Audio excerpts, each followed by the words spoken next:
If your story keeps escalating, you're adding more twists, more danger, more complications, and yet somehow it feels less gripping instead of more, this is probably the reason. Escalation is not momentum.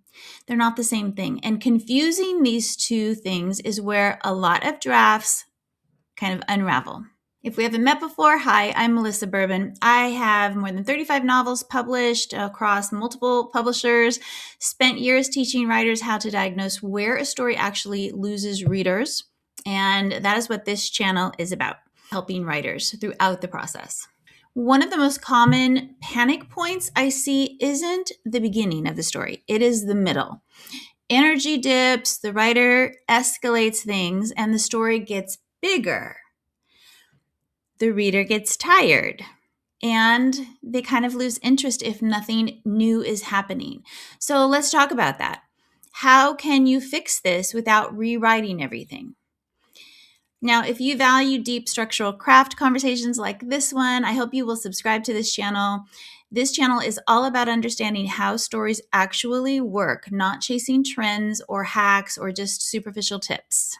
So I hope you will like and subscribe. Most writers are taught that if tension drops, you should escalate things.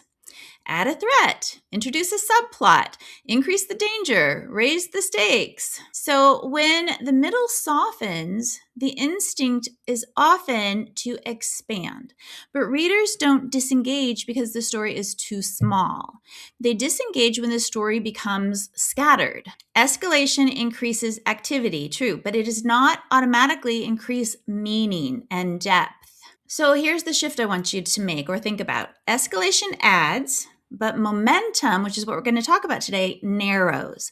Escalation expands the field, while momentum creates progressive constraint for the protagonist and the characters. The readers are gripped when options shrink. They're enthralled.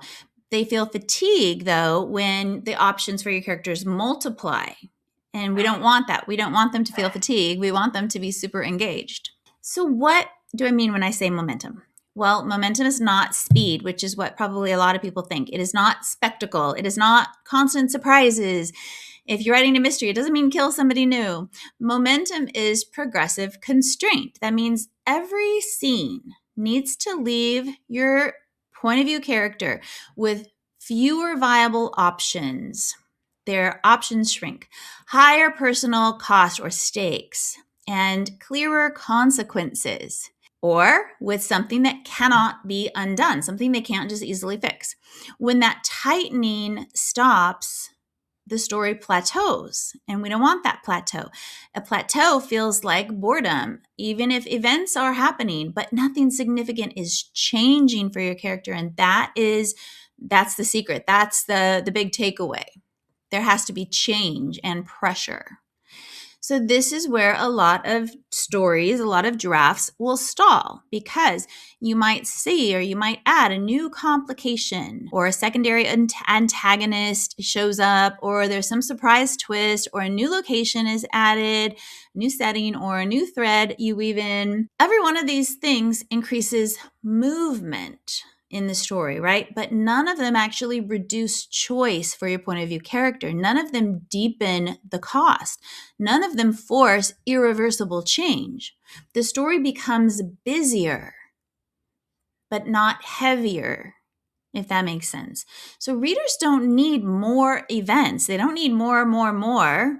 What they need is fewer options for the person they're rooting for, the person who is on this journey that they're along for the ride with. So imagine a character trying to expose corruption. Here's an example. Escalation.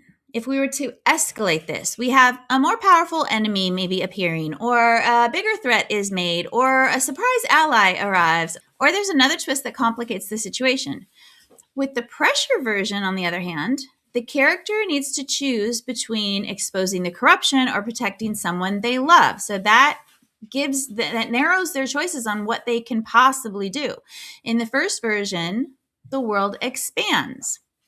In the second, the path for them narrows. They have two choices to make, and they've got to make one of them, and that means there's a lot of pressure. Only that choice creates momentum.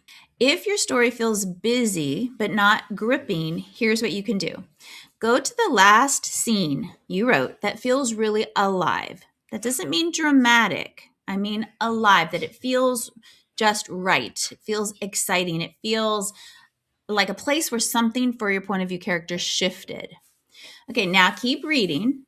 And as you do, ask yourself, where did the constraint stop increasing for that point of view character? Where did the character's path stop narrowing? That is where your story breaks, not where it slowed. This is where it breaks, where it widened. Instead, this is where you need to do the opposite and tighten things, narrow things. When momentum dips, writers assume that the plot isn't big enough, so they escalate, right? They add stuff. But escalation without constraint is just creating sort of a lateral motion rather than a forward motion. And lateral motion can feel for the reader like it's spinning, like nothing is really happening, nothing new is going on. That is why the middle often feels bloated, that dreaded middle. It isn't that it's empty. It's that it's sort of uncompressed because you're not adding the pressure, which is creating forward momentum for your point of view character. All right, how do you fix this without rewriting everything? You don't need to rewrite the beginning. What you do is reinforce the stress points. So remove an option for your character. Sharpen the cost or the stakes for your character. Force a decision for your character. Make something irreversible. They have nothing they can do about this thing that happened. When that path for them narrows again, then your momentum returns because they have to move forward to deal with whatever this new situation is that you've created. It's not because the story is louder, it's because it's actually tighter. So escalation is like spectacle. Pressure is, on the other end, consequence. Momentum is progressive constraint. When you understand these things, you stop expanding sideways, you stop that lateral movement, and you start tightening, which leads your characters forward. That's when your readers are going to lean in. That's when they're going to get really, involved and keep turning those pages.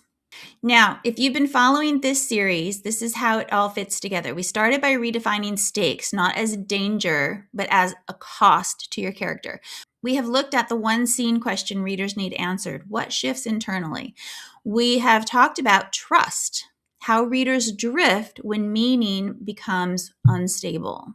This video brings all of that together. Stakes create cost. Scenes create shift. Trust stabilizes meaning, and momentum happens when these things tighten. This isn't like isolated advice, some sort of random tip. This is part of a larger sort of arc for your story. It's a system.